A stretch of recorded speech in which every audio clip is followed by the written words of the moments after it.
Chapter 8, The Visigoths in Spain 531-3 by Charles Oman. Weakness of the Visigothic kingdom, civil wars and murders of kings. The Romans invade Andalusia, 554, reign of Leovigild. He restores the power of the Visigoths, his conquests, rebellion and death of his son Hermenegild, reign of Record.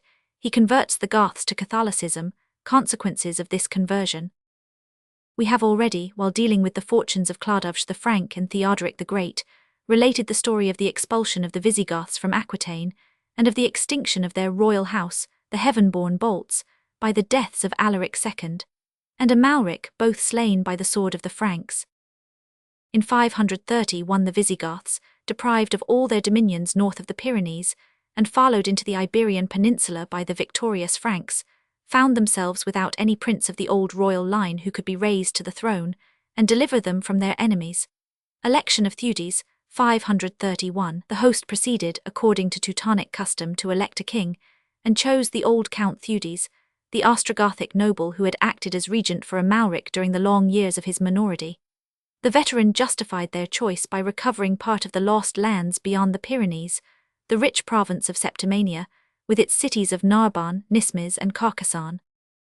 10 years later Theudes had to face another Frankish invasion, and again succeeded in repelling his adversaries, after a bloody battle in front of Saragossa, 542.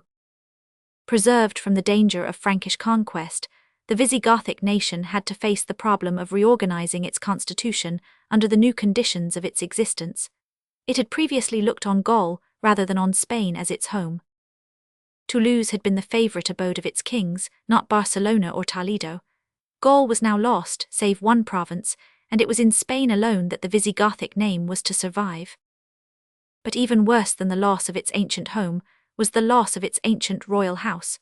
Nothing could be more ruinous to a Teutonic tribe in those days than the extinction of the line of its old heaven-descended kings. When it had become necessary to choose a ruler from among the ranks of the nobility, every ambitious count and duke could aspire to the throne. Each election was bitterly contested, and the candidates who had failed to win the favor of the host retired to plot and intrigue against their more fortunate rival. When no one had any prescriptive hereditary right to the succession on the reigning king's death, the temptation to make away with him by violence and endeavor to seize his heritage was irresistible. Hence it came to pass that of the 23 Visigothic kings of Spain, from Theudes to Roderick, no less than 9 were deposed, and of these 7 were murdered by their successors. The average length of their reigns was less than 8 years, and only in 8 instances did a son succeed a father on the throne. There was but one single case of grandfather, father, and son following each other in undisputed succession. Weakness of the Visigoths. In relating the history of the Franks in Gaul, we have had occasion to point out the comparative ease with which the Frank and the Roman provincial coalesced to form a new nation. We have seen how from the first the Gaulish bishops were employed as ministers and confidants by the Merovings, and how, in a short time, Gallo-Roman counts and dukes were preferred to high places in the Frankish palace and army. In Spain no such easy union between the Teutonic conquerors and the provincials was possible, because the great bar of religion lay between them. Unlike the Franks, the Visigoths were Arians, having preserved the heretical form of Christianity which their forefathers had learnt beyond the Danube in the 4th century. The Spanish provincials, on the other hand, were almost to a man fanatically orthodox. The Goths formed a religious community of their own, quite apart from the Spaniards, with Arian bishops and priests to minister to them, and their kings could not acknowledge or utilize the native bishops as the Merovings had done in Gaul. The provincials hated their rulers as heretics as well as barbarians, and never acquiesced willingly in their domination. They were not indisposed to favor the advance of the orthodox Frank, and welcomed the coming of the troops of the East Roman emperors to their shores in the 6th century. While the Visigoths remained Arian, they raised no Spaniard to power or office. It was not till they became Catholic, in the very end of the 6th century, that the first Roman names are found among the servants of the king. For the first 70 years of their rule in Spain, the Visigoths were completely estranged from their subjects, 511–587. The masters of Spain, then, were a not very numerous tribe, scattered thinly among masses of an oppressed subject population. They were masters by the power of the sword alone, but their military force was crippled by the weakness of their elective kings, who were too much occupied in maintaining their precarious authority over the discontented chiefs to allow of their making their arms felt abroad. Nearly all the wars of the Visigoths were either civil broils between rival kings or defensive campaigns against the intrusive Frank from beyond the Pyrenees. There is yet one more point to add to this picture of the distracted realm of the Visigoths. They were not even masters of the whole of the Iberian Peninsula, but had to contend with fierce and watchful enemies within its limits. In the western Pyrenees, and on the shores of the Gulf of Biscay, the Basques preserved a precarious independence, and descended from their fastnesses to plunder the valley of the Ebro, whenever the Goths were engaged in civil discords.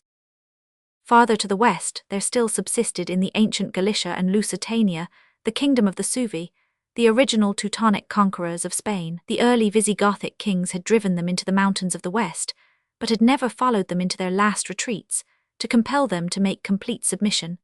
Suevic kings reigned at Braga over the country north of the Tagus and west of the Esla and Tormes till the last years of the 6th century.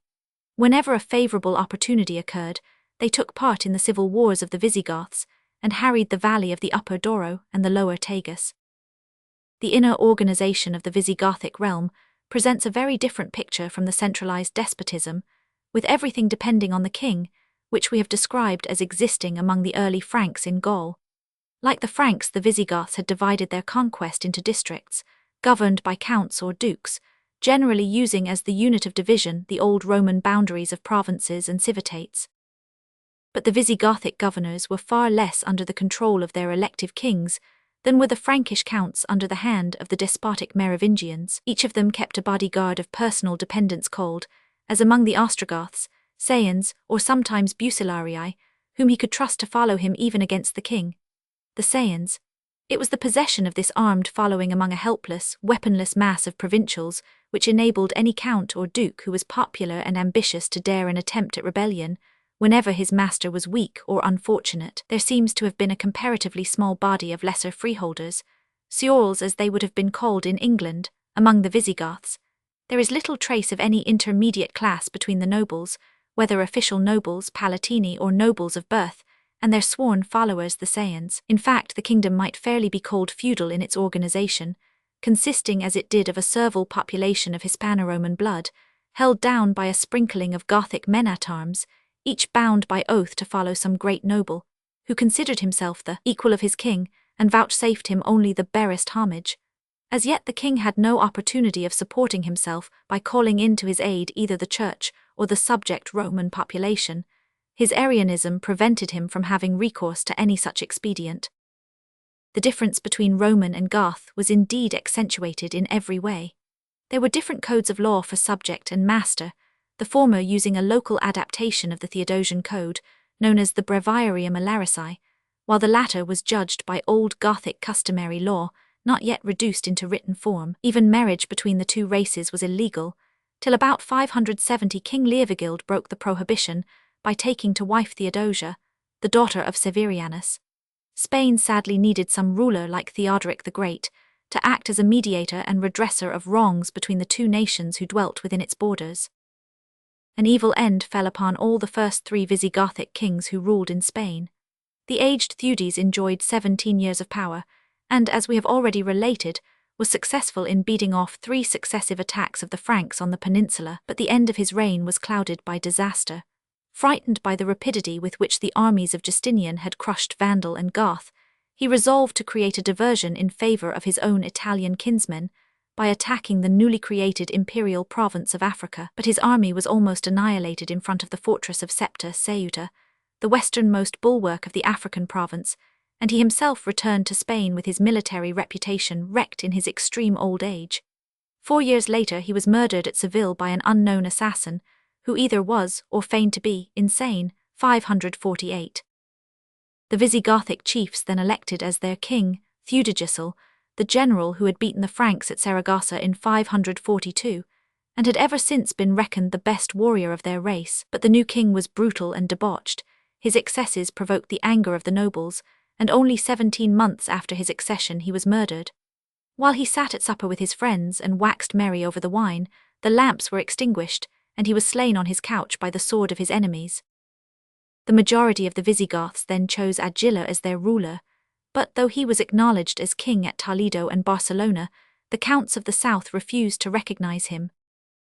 When he invaded Andalusia, he suffered a fearful defeat in front of Cordova and saw his son and heir slain before his eyes.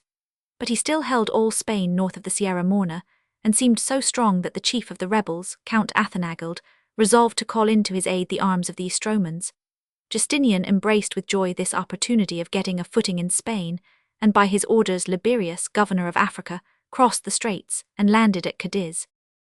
Many towns at once opened their gates to the Roman troops, for the oppressed provincials thought that Liberius would deliver them forever from the Goths and restore the imperial authority in the whole peninsula. The Romans land in Spain. Roused to desperation, Agila summoned up all his forces, crossed the Sierra Morena for a second time, and engaged the armies of Athanagild and Liberius in front of Seville. Again he suffered a disastrous defeat, and was constrained to fly to Merida.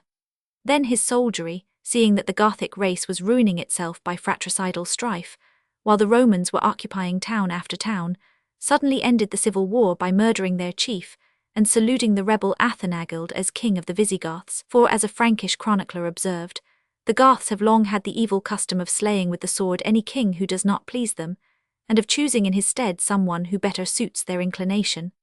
The Franks, on the other hand, boasted of their unshaken fidelity to the house of Clodovge, outside whose limits they never looked when a king had to be chosen. Athanagild was now king of Spain, but he soon found that by calling in the Romans he had raised up a demon whom he was not strong enough to control. The generals of Justinian utterly refused to evacuate the towns they had seized during the civil war. They were in possession of the majority of the harbours of the south coast of the peninsula, on both sides of the Strait of Gibraltar, from the promontory of St. Vincent on the Atlantic to the mouth of the Sucre on the Mediterranean. And not only were Cadiz, Malaga, and Carthage in their hands, but also many of the inland towns of Andalusia, including the great city of Cordova. Athanagild never succeeded in evicting them from these conquests. For 30 years the Constantinopolitan Caesars were acknowledged as rulers at Cordova and Granada, and it was fully 60 years before the seacoast towns were all won back by the Goths. Although defeated in the open field by Athanagild, the generals of Justinian clung successfully to their walled towns, till at last the Gothic king was forced to make a truce with them and leave them unsubdued. Athanagild, 555–568. Although Athanagild maintained himself on the throne for 13 years and died a natural death, unlike his 5 predecessors on the Visigothic throne, he does not seem to have been a very powerful or successful monarch. The scanty annals of the century preserve few facts about him, and he is best remembered as the father of the 2 unhappy sisters, Brunhildes and Galswintha, the pearls of Spain, whom he gave in marriage to the Frankish kings, Sigebert and Chilperic. These alliances were founded on political needs. The marriage of Brunhildes, the first wed of the 2 princesses, was destined to secure the aid of the King of Austrasia against any attempts of his brothers of Paris, Soissons and Burgundy against Spain. The fame of the beauty and wealth of Brunhildes then led the wicked Chilperic of Soissons to ask and obtain her sister's hand, which Athanagild granted in order to secure another ally. Luckily for himself, the old Gothic king died soon after, before he had time to hear of Galswintha's troubled wedlock and miserable end, 568. The death of Athanagild was followed by 5 months of anarchy. The Visigothic nobles could not agree to choose any king. Each took arms, assaulted his neighbours, and did all that was right in his own eyes, for the king's peace died with the king. At last the governors of Septimania agreed to elect Lieva, Duke of Narbonne, as their ruler.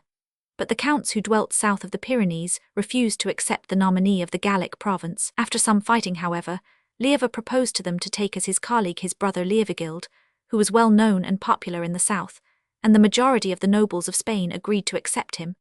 Lieva retained his kingly title and his own Septimanian realm, while Leovigild reigned in the peninsula as King of Spain. The division of the kingdom, however, only lasted 4 years, as Lieva died without issue in 572, and his brother then united Septimania to Spain.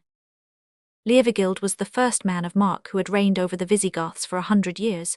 He may be styled the second founder of the Visigothic kingdom, for he dragged it out of the depths of anarchy and weakness, gave it a new organization, and smote down its enemies to east and west. Without his strong hand, it seems possible that the realm would have gone to pieces, and become the prey of the Franks and the Ostromans. For the first 8 years of his reign, Leovigild was forced to fight hard with enemies on all sides, before he could win a moment for repose. His first blows were struck against the imperialists, who had gone forth from Cordova and Cadiz and conquered the whole of Andalusia. Wars of Leovigild, 570 AD. After winning several battles in the open field and storming Baza and Macedonia, he drove the Romans within the walls of Cordova. This great city, defended by a strong garrison and a fanatically Catholic population, kept the king at bay for a whole year. But in 571 it was betrayed to him by its Gothic inhabitants and fell, after having been more than 20 years in the hands of the imperialists. The East Roman power now shrank back behind the Sierra Nevada and comprised nothing more than the coast strip from Lagos to Carthagena. Leovigild then turned against the Suevi, who had seized the valley of the Middle Douro and were pushing into the very heart of the peninsula. They had lately been converted to Catholicism and were welcomed by the provincials of central Spain, who hoped to gain an Orthodox instead of an Arian master. But Leovigild beat the Suevic king Theodemir in the field, stormed his fortress of Sanabria, and compelled him to do homage. For 2 years more Leovigild was occupied in putting down sporadic rebellions of the Roman provincials in all the more remote and mountainous corners of Spain, especially in Cantabria, on the shores of the Gulf of Biscay, and among the Mercian mountains in the south. He captured and put to death Aspidius and Abundantius, the chief leaders of these revolts, and punished their followers by wholesale executions. At last, after 8 years of war, the whole of the ancient Visigothic dominions, save the towns on the Andalusian coast, were once more subdued and under control, 576. The hand of Leovigild was no less hard upon the factious nobility of his own nation than upon the foreign enemies of Spain.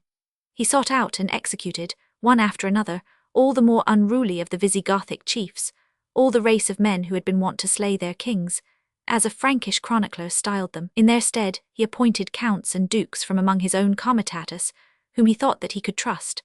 At last the king's mandate was obeyed through all the realm, from Nismes to Seville, as it had never been obeyed before, and it seemed likely that a strong autocratic royalty would prevail among the Visigoths as it did among the Franks.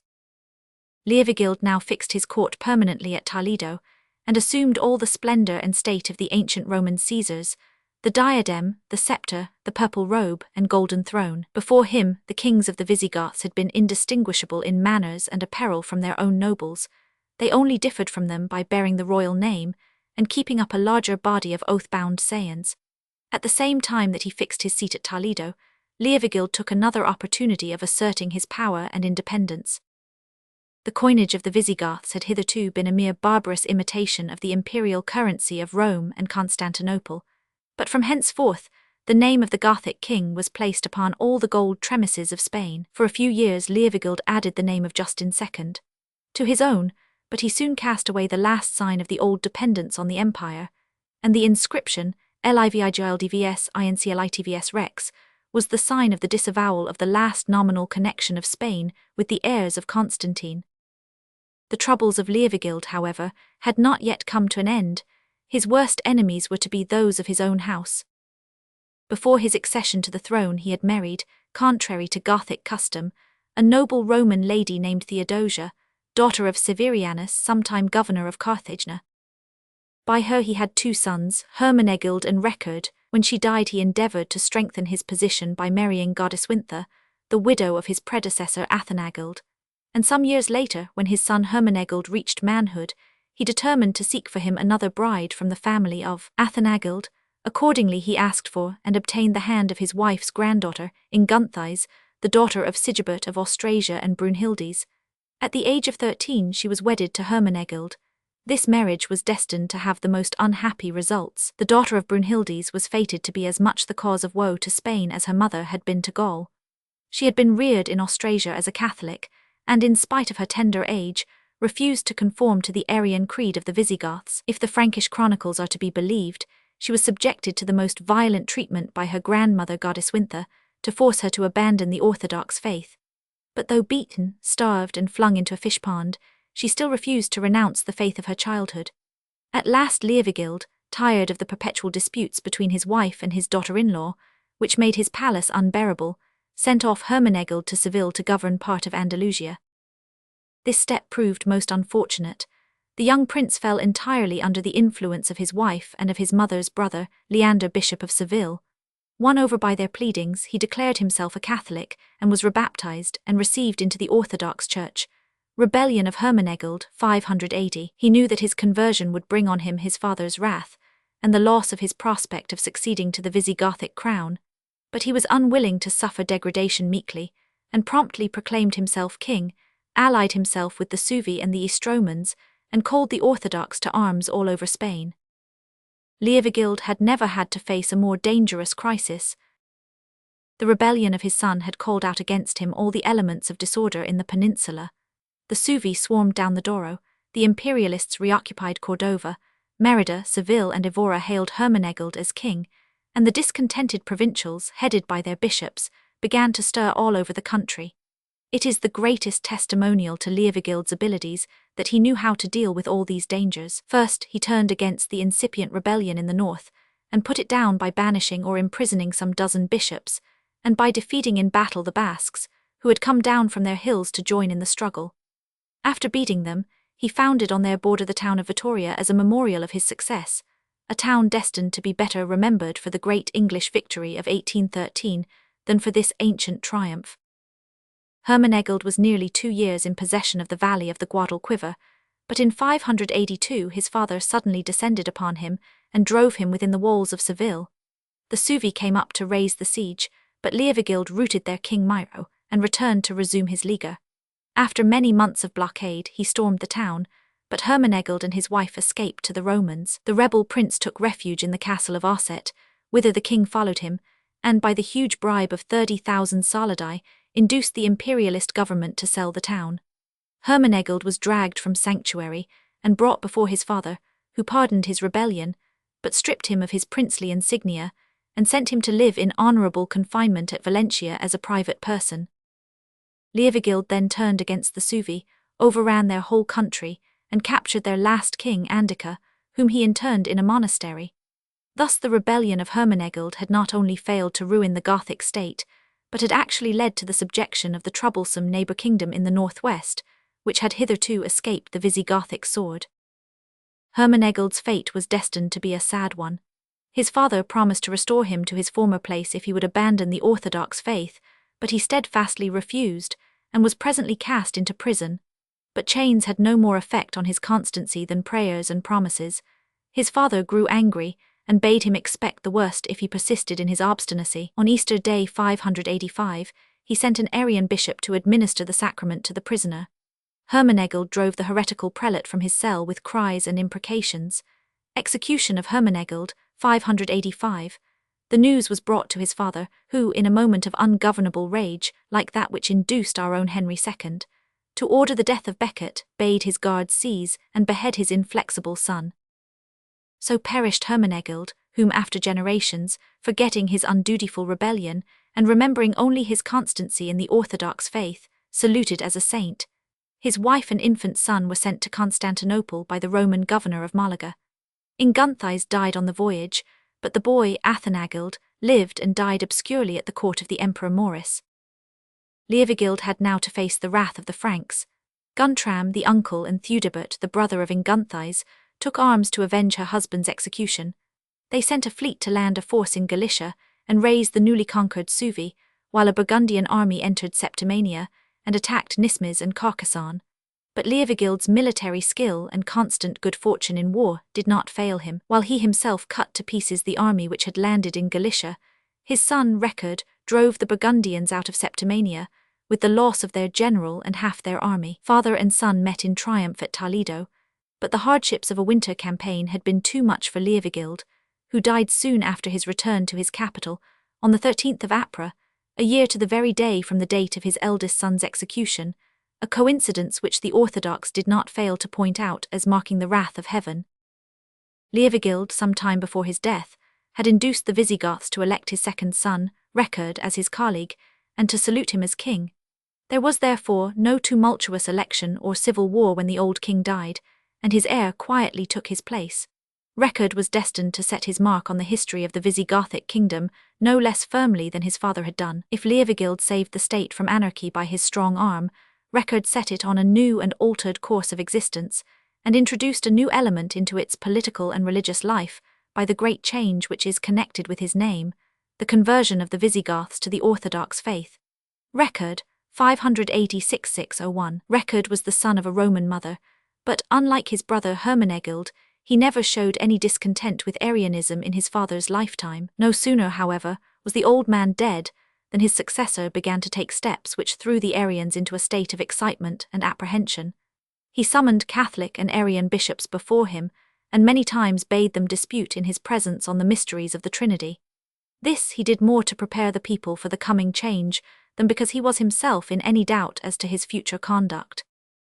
Record thoroughly grasped the fact that the Visigothic state would never be established on a really firm basis as long as the governing caste was separated from the bulk of their subjects by the fatal barrier of religion. The Goths were too few to amalgamate the provincials with themselves, and had shown no signs of wishing to do so. But if no such amalgamation took place, the Gothic monarchy was doomed to disappear some day in a political convulsion, when the moment should come that found no strong and capable ruler on the throne.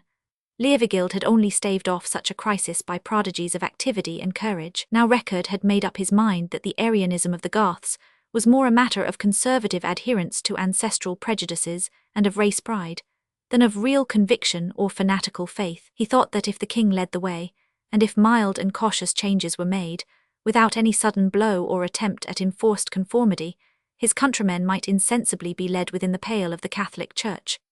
The course of events proved that he was entirely right, and the conversion of the nation was managed all the more surely because it was carried out by a cautious and unemotional statesman, and not by an enthusiastic saint. The completion of Record's scheme occupied the years 586-88, when he declared himself a Catholic and accepted the solemn blessing of his uncle, the Metropolitan of Seville. The greater part of his comitatus followed his example. In quick succession many Gothic counts and a large portion of the Arian episcopate conformed to orthodoxy. The Goths turned Catholic, 587. The Church on its side made the change easy, by not insisting on any new baptism of the converts. It was enough if they attended a Catholic place of worship, and received the blessing of an Orthodox priest. It was not to be expected, however, that so momentous a change would pass over the country without provoking trouble. There were many Goths, both clergy and laymen, who viewed Arianism as the sacred religion of their ancestors, and the badge of their conquering race. 3 rebellions broke out in quick succession, in regions as far apart as Septimania and Lusitania, while the king's stepmother Godeswintha and Bishop Athalok, the chief of the Arian clergy, placed themselves at the head of the rising. But the greater part of the Visigoths looked on in apathy, and allowed a small body of fanatics to fight out the question of religion with the king. The Arians were put down and gave no further trouble. The whole sect seems to have melted away in a few years, and ere long the Visigoths were as proud of their Catholicism as they had once been of their heterodoxy. While Record was busy with the suppression of the Arian rebels, the Frankish king Guntram of Burgundy thought that a good opportunity had arisen for conquering Septimania. He sent a great army down the Rhone, but near Narbonne it was completely defeated by Record's general, Duke Claudius, the first man of Roman blood who had ever been promoted to high rank by a Visigothic king. This was the last time that a Frankish conquest of Septimania was ever seriously attempted, 589. Record reigned for 12 years more, with great good fortune both at home and abroad.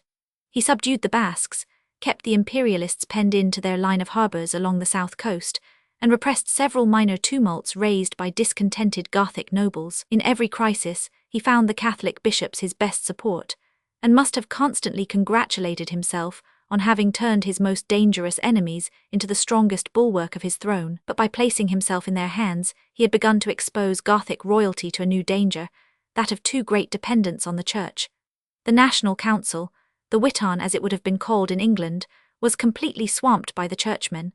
There were more than 60 bishops in Spain, while the number of dukes and counts who were usually summoned to the assembly was considerably less. The bishops, men more clever, more wise, and better organized than their lay colleagues, soon came to exercise a dominating influence in the council.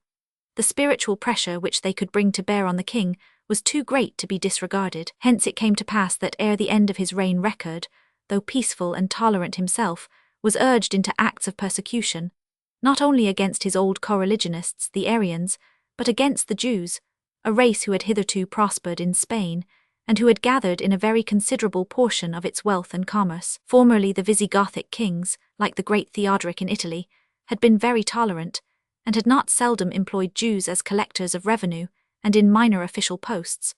All this came to an end with the conversion of Record, though in his day the discouragement alike of Arian and Jew went no further than making them incapable of holding any office and prohibiting the public exercise of their worship. After a reign of 15 years, King Record died in 601, leaving the throne to his son Leo II, the only instance in Gothic Spain of a succession of 3 generations of the same house on the throne. The new monarch was just 20. He was a devoted admirer and follower of the Catholic bishops, and by all accounts showed more piety than capacity. The accession of a weak and inexperienced youth was the opportunity for which the unruly Visigothic nobles, crushed for 30 years under the strong hands of Leovigild and Record, had been long waiting. In the 2nd year of his reign, Leo was surprised and murdered by conspirators under the guidance of a certain Count Witterich, who had headed an Arian rising in 588, but had been spared on conforming to Catholicism. He now repaid Record's clemency by murdering his son, 603. After 33 years of strong government, Spain once more fell back into the state of civil strife from which it had been rescued by Leovigild. But the character of the struggle was now changed. For the future it was a contest between the Catholic hierarchy and the Visigothic nobles as to which should appoint and control the king.